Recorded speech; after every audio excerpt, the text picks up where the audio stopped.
Baik, perkenalkan kami dari kelompok 1, Kalkulus 2, kelas 13, akan mempresentasikan bab 13, yaitu Multiple Integrals. Saya adalah Benesa Hasudungan Munte, dan dengan rekan saya adalah Maximilian Aryo Purwacaraka dan Muhammad David Ali Zakwan. Baik, dan saya akan mempresentasikan bagian saya, yaitu bab 13,1, subbab 13,1 sampai subbab 13,3. Baik, yang pertama adalah subbab 13,1, yaitu adalah integral lipat 2 di atas persegi panjang. Yang perlu pertama kita ketahui adalah konsep-konsep integral lipat 1 itu akan sangat perlu mengerti terlebih dahulu. Dan setelah mengetahui bahwa integral lipat 1 adalah sebagai area, maka kita bisa lanjutkan ke definisi dari R ini, yaitu sebagai segi 4 dengan sisi-sisi yang sejajar dengan sumbu koordinat, dan R tertulis sebagai berikut ini. Dan lalu bentuk partisipe dari R, di mana R terbagi menjadi sub persegi 4 RK, dengan K adalah konstanta angka 1, bukan konstanta, yaitu ada angka, notasi angka 1, 2, 3, sampai N. Dan kita mengambil delta XK dan delta YK sebagai panjang sisi-sisi RK. Dan delta area K adalah perkalian dari delta XK dengan delta YK, yaitu sebagai luas dari RK, yaitu sub persegi 4 RK, tiap dari sub persegi tersebut. Kita ambil titik contoh, XK, YK. Lalu kita dari sini mendapat bentuk jumlah Riemann sigma K sama dengan 1 sampai N, F dalam kurung X strip K, Y strip K. Di sini kita dapat partisipasi dari persegi 4 yang akan menjadi basis dari volume yang ingin kita dapatkan, dan di sini kita dapat lihat bahwa setiap kali kita menghaluskan dan mengecilkan setiap sub persegi 4 ini atau sub kotak ini, kita akan mendapatkan konsep integral kita ingin, yaitu adalah volume itu sendiri. Nah, dari sini variabel dalam segi 4 tertutup R.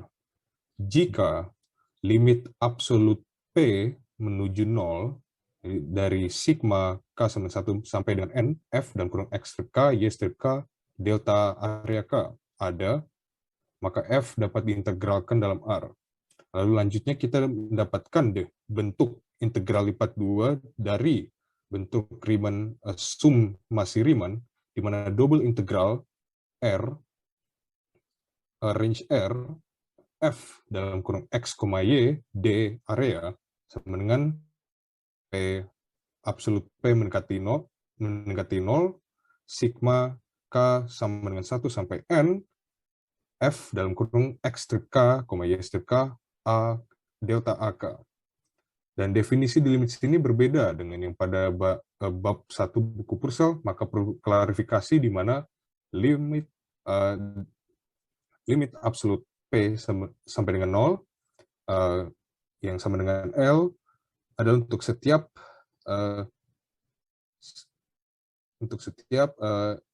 tiap simbol ini lebih dari 0. Lalu kita lanjut kepada teorema integrabilitas, yaitu jika fungsi f dibatasi dalam segi 4 tertutup R dan kontinu di dalam R kecuali pada sejumlah kurva halus, maka f dapat diintegralkan pada R. Khususnya jika f kontinu pada seluruh R, maka f dapat diintegralkan di daerah tersebut. Karena ini setiap persamaan dapat diintegrasikan di setiap segi 4 selama mempunyai batas. Sebagai contoh, kita mendapatkan persamaan di mana fungsi f(x, y) adalah E pangkat sin XY dikurang Y pangkat 3 cos dalam kurung X kuadrat Y. Dapat diintegralkan di setiap segi 4. Tetapi di lain sisi, ada fungsi yang tidak dapat diintegrasikan di segi 4 manapun yang berpotongan dengan Y sama dengan X kuadrat, yaitu adalah fungsi Gx, Y sama dengan X kuadrat Y dikurang 2X per Y kurang X kuadrat, karena denominatornya Y sama dengan X kuadrat adalah 0, Y kurang X kuadrat sama dengan 0, yaitu mendapat Y sama dengan X kuadrat, maka denominator tersebut tidak bisa 0, maka dia tidak bisa diintegrasikan di segi 4 yang berpotongan dengan Y sama dengan X kuadrat. Nah, persamaan arah tangga berikut dapat diintegralkan dalam R karena diskontinuitas dari persamaan tersebut terjadi sepanjang dua ruas garis. Di sini adalah figur sebuah fungsi staircase atau fungsi anak tangga. Lalu kita lanjut kepada subbab 13,2, itu integral berulang. Yaitu pertama kita menghitung integral lipat 2 dapat dilakukan menggunakan metode integral berulang. Berikut bentuk umumnya, yaitu di mana untuk setiap integral R fx, y dA, kita breakdown, yaitu menjadi integral A menuju B, C menuju D, fx, y, yaitu dx lalu dy. Di mana artinya, yang perlu kita hitung, integrasi yang perlu kita hitungkan terlebih dahulu adalah integrasi fx, y terhadap x, karena dengan notasi dx tersebut. Tapi begitu juga sebaliknya, jika dy yang berada di dalamnya, maka kita perlu integrasikan fungsi fxy terhadap y yang karena notasi d ya, dan lalu kita integrasikan terhadap x. Lalu di sini adalah contoh soal hitung integral berulang, di mana kita harus mengevaluasi integral 0 menuju 2, lalu 0 menuju 3, dari fungsi 9y kurang x terhadap dx, lalu terhadap dy. Nah, di sini kita harus integrasi dulu terhadap dx, dapat diperlihatkan di sini.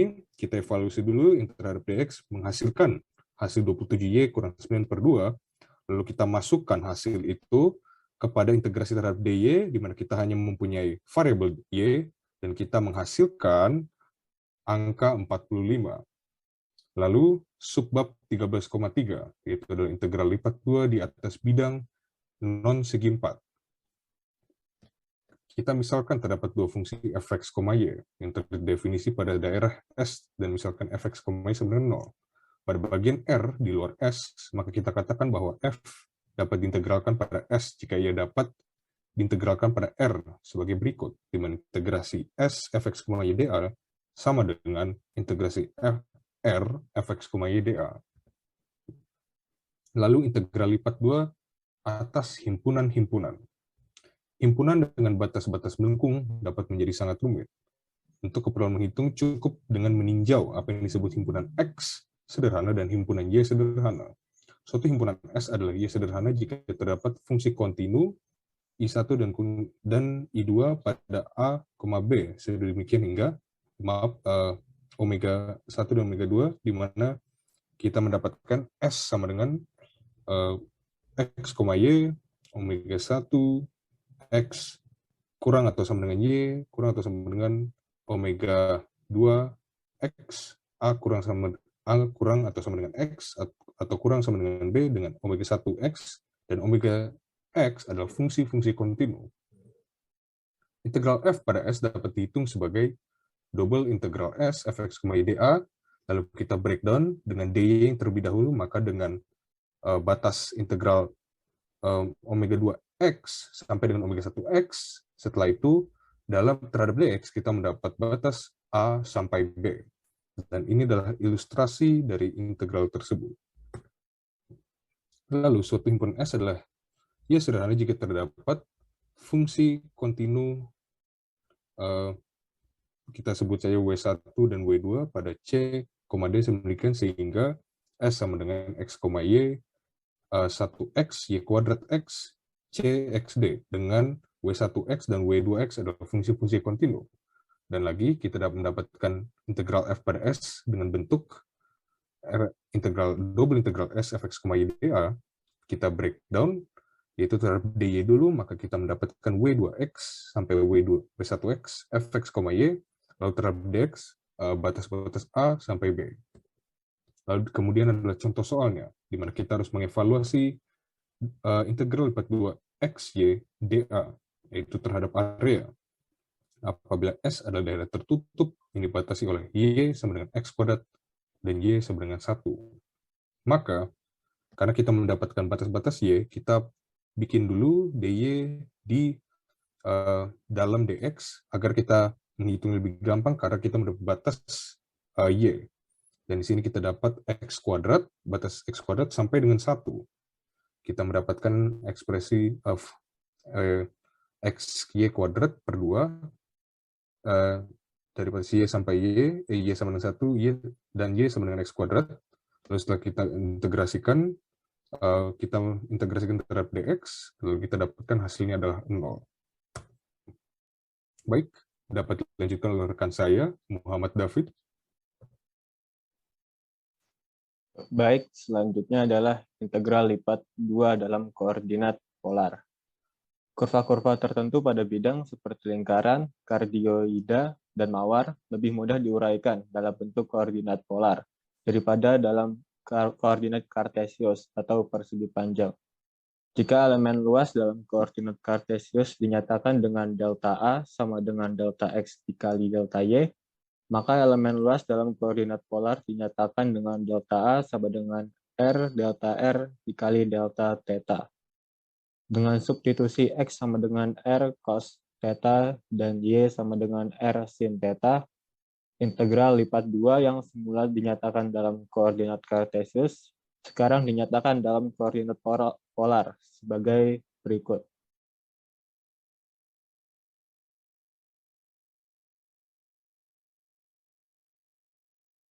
Contoh soalnya adalah hitunglah integral lipat X kuadrat dA. Apabila S adalah daerah cincin yang dibatasi oleh lingkaran X kuadrat ditambah Y kuadrat sama dengan 1, dan X kuadrat ditambah Y kuadrat sama dengan 4. Jawabannya adalah yang pertama kita ubah dulu ke dalam koordinat polar menjadi R kuadrat cos kuadrat theta R dr d theta. Lalu kita integralkan yang di dalam menjadi R pangkat 4 per 4 dengan batas 1 dan hingga 2 cos kuadrat theta d theta. Lalu kita integralkan lagi sehingga menjadi 15 per 4 integral 0 hingga 2 pi 1 per 2 ditambah cos 2 theta per 2 d theta. Dengan hasilnya adalah 15 theta per 4. Selanjutnya adalah penerapan integral lipat 2. Misalkan suatu lamina mencakup daerah S di bidang XY dan kerapatan di XY dinyatakan oleh XY, lalu buatlah partisi untuk S sehingga terbentuk segi 4 kecil, R1, R2, sampai dengan RK. Kemudian ambil sebuah titik yaitu XK dan YK dalam RK.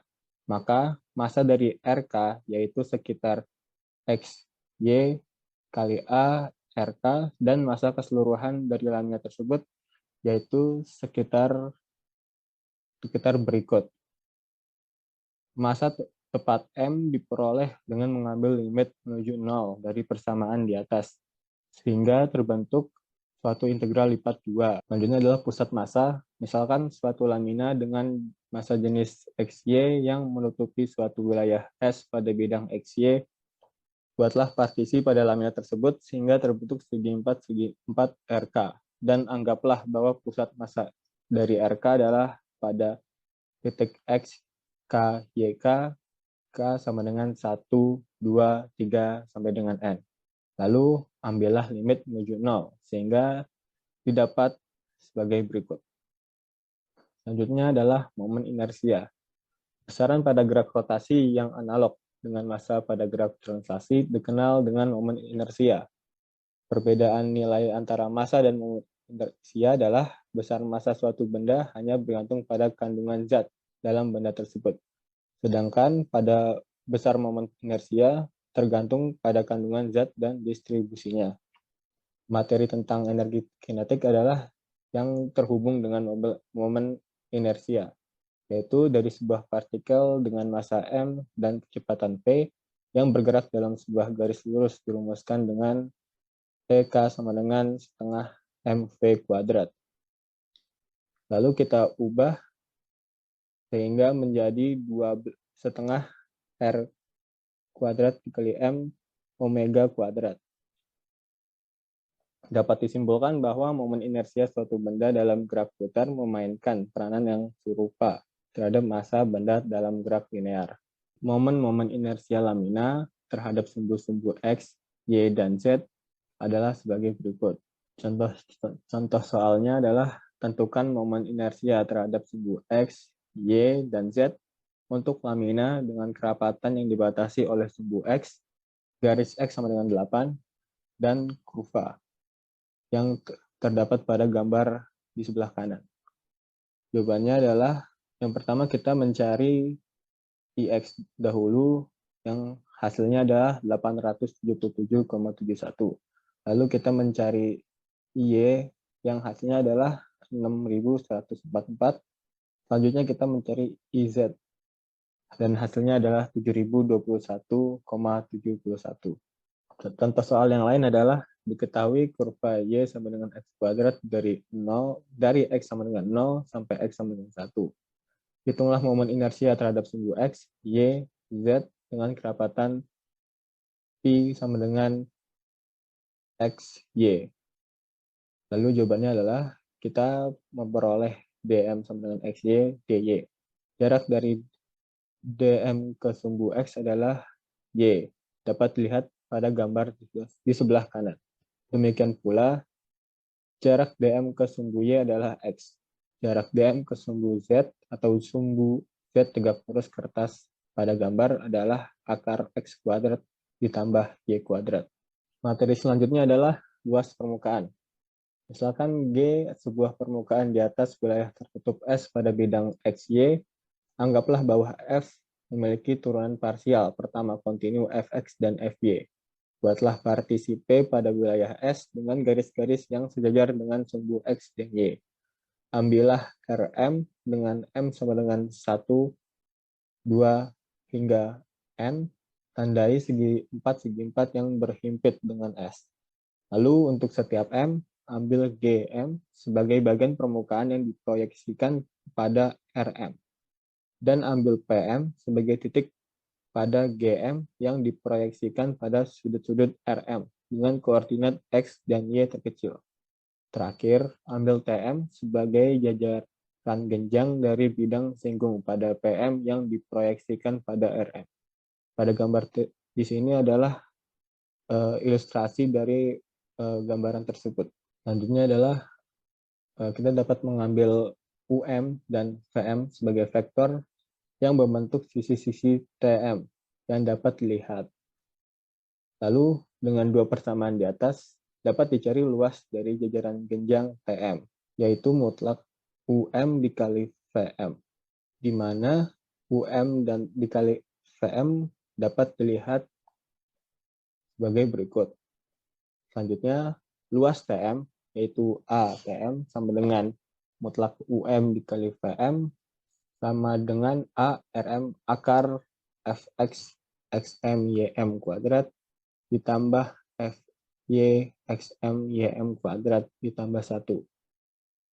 Jumlahkan semua luas dari TM, M sama dengan 1, 2, hingga N, lalu ambillah limit dekati luas permukaan G yang dapat dilihat pada gambar tersebut, yang dapat diringkas menjadi AG integral lipat dari S akar F kuadrat X ditambah F kuadrat Y ditambah 1 dA. Contoh soalnya adalah cari luas permukaan silinder dengan jari-jari 4 cm kuadrat dan tinggi 5 cm kuadrat. Jawabannya adalah kita ketahui bahwa rumus volume silinder adalah 2πr R ditambah H. Lalu kita masukkan angka-angkanya, volume sama dengan 2 dikali 22/7 dikali 4, lalu 4 ditambah 5. Hasilnya adalah 226,2857143 cm kubik. Selanjutnya akan dilanjutkan oleh teman saya, yaitu Max. Sekarang 13.7 integral lipat 3 dalam koordinat kartesius.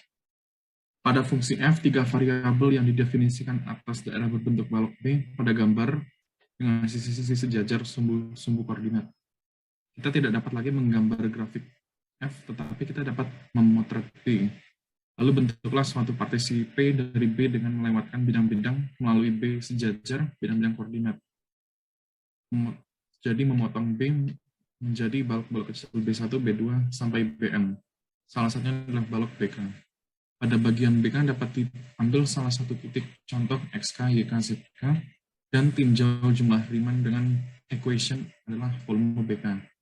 Misalkan norma partisi P adalah panjang diagonal terpanjang dari semua balok bagian, maka integral lipat 3 dapat didefinisikan dengan persamaan di bawah ini asalkan limit ada. Berikut merupakan persamaan.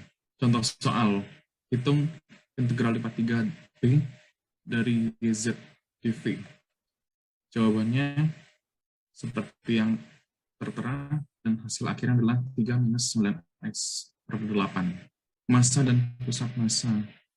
Konsep massa dan pusat massa secara mudah digeneralisasi ke daerah-daerah benda pejal. Proses perumusan yang sangat dikenal dengan iris aproksimasikan integrasikan. Lambang delta x, y, z menyatakan kerapatan di x, y, z. Rumus-rumus integral yang berpadanan untuk massa M dan benda pejal S, momen MXY, dari S terhadap bidang XY, dan koordinat XY, dan koordinat Z. Z dari pusat massa. Pada MXZ, MYZ, pusat massa X, dan pusat massa Y yang memiliki rumus yang sama, yaitu yang ada di bawah ini. Contoh soal, tentukan pusat massa dari benda pejal yang dibatasi oleh tabung Y kuadrat plus Y kuadrat sama dengan 9, dan bidang Z sama dengan 0, Z sama dengan 4, jika kerapatan sebanding dengan kuadrat jarak dari titik asal. Jawabannya yaitu, misalkan delta x, y, z sama dengan k, x kuadrat plus y kuadrat, z plus z kuadrat. Dalam evaluasi koordinat pusat massa, k adalah faktor pembilang dan penyebut sehingga dapat dibatalkan. Oleh karena itu, untuk memudahkan kita dapat menganggap K sama dengan 1 saat menentukan pusat massa. Perhatikan bahwa ini tidak valid jika kita memperhatikan nilai momen atau massa. Berikut, untuk mencari massa, ada M, lalu diubah menjadi dalam koordinat polar menjadi alas tabung dengan hasil akhir 354 pi.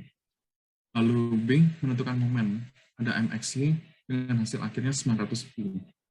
Lalu untuk C mencari pusat massa, Z bar ditemukan 2,54237.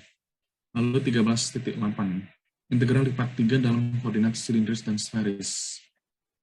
Di dalam sebuah ruang 3 dimensi ada koordinat X, Y, Z diidentifikasikan sebagai koordinat silinder R, theta, Z, dan begitu juga sebaliknya. Dari hubungan ini kita dapat tambahkan variabel Z sebagai jarak vertikal antara titik dan bidang X, Y. Dua merupakan persamaan untuk konversi koordinat persegi ke silinder. X sama dengan R cos theta, Y sama dengan R sin theta, dan Z sama dengan Z. Pada umumnya, integrasi rangkap 3 lebih mudah dievaluasi dengan koordinat silinder dibandingkan dengan koordinat persegi panjang. Persamaan tersebut akan menjadi langkah pertama dalam evaluasi integral rangkap 3. Sifat integral ganda bekerja dengan baik dalam integral rangkap 3 dalam koordinat silinder maupun persegi. Mereka juga berlaku untuk integral berulang, dan cara mengulangnya menggunakan teorema Fubini yang dalam bentuk berikut. Misalkan G, X, Y, Z kontinu pada kotak persegi B, yang dengan koordinat silinder diperlihatkan sebagai berikut. B, R, theta, Z dengan R di antara A sampai B, theta di antara A dan B, dan Z di antara C dan D. Maka dapat dikatakan G, X, Y, Z sama dengan G, R cos theta, R sin theta, Z sama dengan F, R, theta, Z. Dan didapatkan hasil integral rangkap 3 berikut. Integral rangkap 3 dari integral rangkap 3 G, X, Y, Z, dV sama dengan integral dari C ke D, integral dari beta ke alpha, integral alpha ke A ke B, dari F, R, theta, Z, R, dr, d theta, Z, dz. Proyeksi bidang koordinat akan terlihat jika daerah silinder yang diintegrasikan merupakan padatan umum. Karena itu, integral rangkap 3F R theta Z pada daerah padatan E R theta Z R theta bagian dari D U R theta Z di antara U R theta, U1 R theta, dan U2 R theta pada R3 dengan D adalah proyeksi E kepada bidang R theta. Integral rangkap 3 yang didapatkan adalah di bawah ini. Jika D R theta G dengan R di antara R theta dengan R di antara G theta dan G2 theta dan theta di antara alfa dan beta, maka didapatkan persamaan di bawah ini. Berikut merupakan contoh soal. Evaluasikan integral berikut, di mana integral lipat 3U dari X pangkat 4 tambah 2X kuadrat Y kuadrat tambah Y pangkat 4 dx dy dz. Berikut merupakan pengerjaannya dengan hasil akhir P/3. Lalu terakhir 13.9, penggantian variabel dalam integral lipat. Penggantian variabel dalam integral dapat membantu dalam menyederhanakan penghitungan. Penggunaan metode substitusi untuk mencari integral dapat dinyatakan sebagai berikut. Integral dari A ke B, f gx, g aksen x dx sama dengan integral dari GA ke GB dari FU DU, di mana U sama dengan GX. Jika G merupakan fungsi satu-satu, maka G mempunyai inverse G1 dengan mengubah peran variabel X dan U. Dan diperoleh integral dari A ke B dari fx dx sama dengan integral G-1b ke G-1b f GU G aksen U DU, di mana X sama dengan GU. Transformasi dari bidang UV ke bidang XY. Misalkan X sama dengan XUV dan Y sama dengan YUV dan GUV sama dengan XUV, YUV. Adalah fungsi atau transformasi dari R2 ke R2A. X, Y sama dengan GUV, di mana XY disebut peta atau image dari UV, dan GUV disebut pra-peta, pre-image dari XY.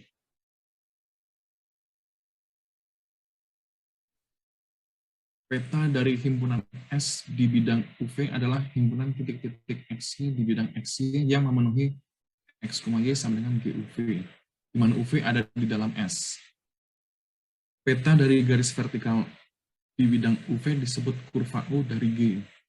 Peta dari garis mendatar V di bidang UV disebut kurva V dari G. Penggantian variabel untuk lipat 2. Penggantian variabel dalam integral lipat 2 memerlukan beberapa perhitungan, yaitu integran fxy, turunan dx dy, dan limit integrasi. Misalkan daerah S dalam bidang UV ditransformasikan satu ke satu pada daerah D dalam bidang XY dengan persamaan berbentuk X GUV dan Y HUV. Sebuah fungsi fxy yang didefinisikan pada D dapat dipandang sebagai fungsi f GUV HUV yang didefinisikan pada G jika G HF memiliki turunan parsial kontinu seperti di bawah ini. Lalu dengan JUV adalah determinan Jacobi yang dapat didefinisikan sebagai berikut. Contoh, hitunglah integral lipat 2D dari 2x kuadrat min xy min y kuadrat dA. Dengan D adalah daerah yang dibatasi oleh garis G sama dengan 4 min 2x, Y sama dengan 7 min 2x, Y sama dengan x min 2, dan Y sama dengan x plus 1. Lalu jawabannya yaitu, misalkan U sama dengan 2x plus Y, dan V sama dengan x min Y. Lalu U didapatkan sebagai U 2x plus Y, V sama dengan x min Y. Lalu dijumlahkan menjadi U plus V sama dengan 3x. Lalu selanjutnya pengurangan dari dua persamaan tersebut U sama dengan 2x plus Y, 2V sama dengan 2x min 2Y dikurangkan menjadi U min 2V sama dengan 3Y. Diperoleh X sama dengan 13UV dan Y sama dengan 13U min 2V. Berikut merupakan perhitungannya, sehingga didapatkan S sama dengan UV dengan U di antara 4 dan 7, dan V di antara minus 1 dan 2.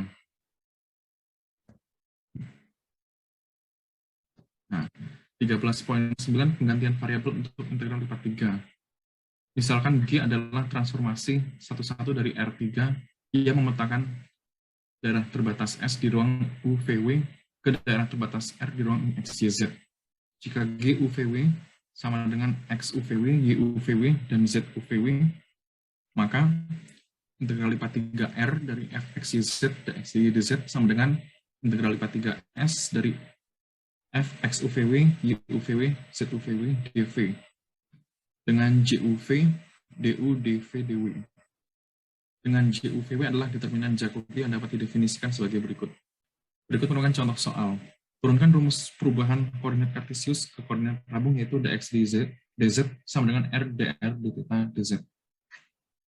Solusinya yaitu hubungkan antara koordinat kartesius dengan koordinat tabung yaitu x r cos theta, y sama dengan sin theta, z sama dengan z. Lalu berikut merupakan determinan Jacobi dari transformasi tersebut. Dan hasil akhirnya adalah R.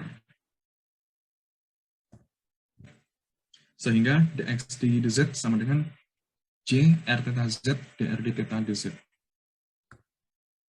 Terima kasih. Baik, itu saja dari kelompok kami.